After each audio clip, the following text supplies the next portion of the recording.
Let's make saag aloo. Grab your ingredients and we'll begin prep. So now you've got your ingredients for your saag aloo, we're going to begin prep. So grab 500 grams of potatoes and we're going to begin to peel these. Peel away, like as so. Now you've peeled your potatoes, what we're going to do is we're going to chop them into even small cubes, okay? So I'll show you how to do that. We're going to do the 3-finger rule, so you're not going to have to worry about cutting your fingers. With a sharp knife, push down, and we want about, in terms of size, this. Right, we're going to set that aside and we're going to begin on our garlic and ginger. So how I like to do this is just quite simply press and twist on the garlic and then peel away. And then we're going to set that aside. With the same knife, you're going to grab your ginger, 10 grams, no more is needed. And we're going to chop away from ourselves and just get that skin of the ginger off. Next, we're going to grab our mincer and grab our garlic again, center that, press down and rotate. And do the same again. Just shave that onto our plate, both sides. Ginger, what you're going to do is grab your ginger, grab your grater and start shaving. So now you've finished grating and mincing, we're going to set aside our garlic and ginger. Let's chop our onion. You just need 1 onion for your saag aloo, and we're going to chop both ends of the onion as so. And we're going to get our knife and score the onion, and then we're going to use our knife to lift the peel up like that. And we're going to chop it in half and then just chunks like this. Grab your blender and chuck these pieces in. Give it a shake because the bottom half's getting chopped, not the top half. That's what we're going for. You see that size? Into the bowl. Empty your spice sachet onto your plate and set aside.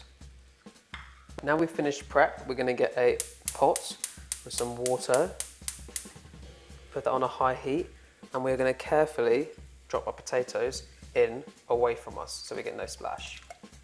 There we go.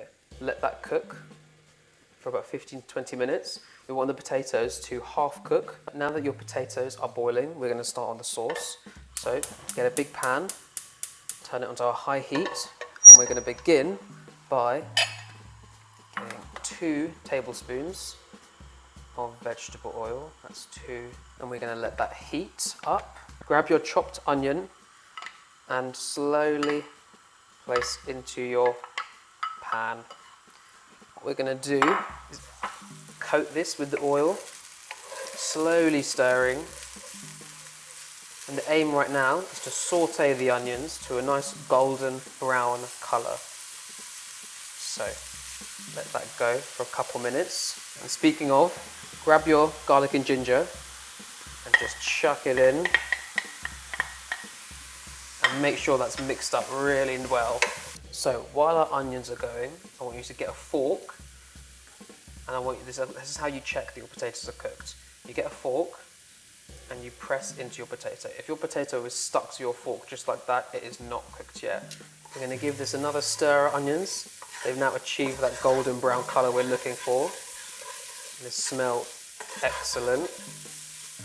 The next stage is grabbing your spice, your Saag Aloo spice sachet that we emptied earlier in prep. And we're just going to evenly distribute this across the onions. Just like that. Slowly and gently mix our spices with the onions together.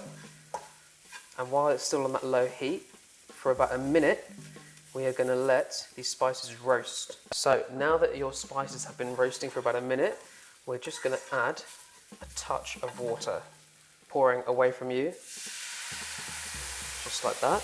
Not a lot. And stir that nice and gently. Let that simmer for about a minute and go and grab your spinach.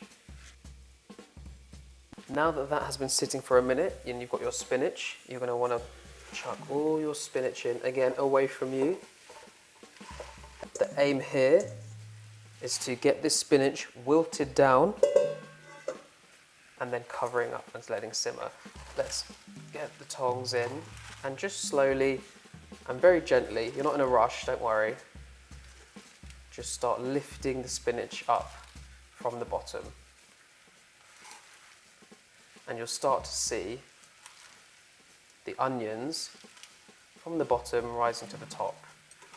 So once your spinach has wilted down to about this level, what I want you to do is get your last little bit of water, and not a lot at all, throw it in slowly, give the whole thing a final little mix, and let it simmer, and let that spinach properly wilt down for about 8 to 10 minutes.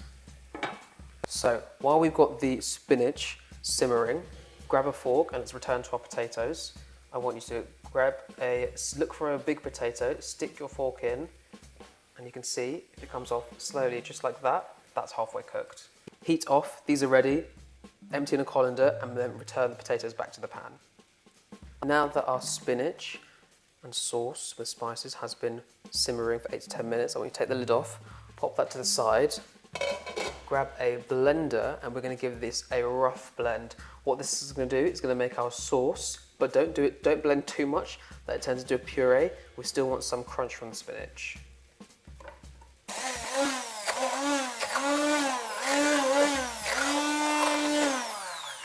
That's exactly the kind of consistency we're going for. So pop that aside and we'll move on to the next step. Now we've blended our spinach puree, what we're going to do is turn our heat back up onto a low heat. Our drained potatoes are ready, so I'm going to shake them about, pour away from us so we get no splashing. Pop that to the side. What I want you to do next is give this a nice stir, coating all of the potatoes. And then, to make sure that we cook the potatoes through, you're going to add 150 millilitres of water. So give that a nice slow mix. And then we're going to let that cook for about 10 minutes. Cover that.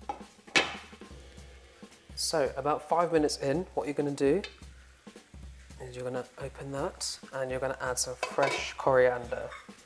So a nice healthy bunch of coriander to this mix. Now get your spatula or your spoon and mix this in slowly. While we're at this stage as well, you can taste and see if you want to add more salt. Add half a teaspoon, just half, just like that. And now cover for another 5 minutes. Now that's finished cooking, we want to plate up, add some cream, just like that, and then some fresh coriander. And there you have it.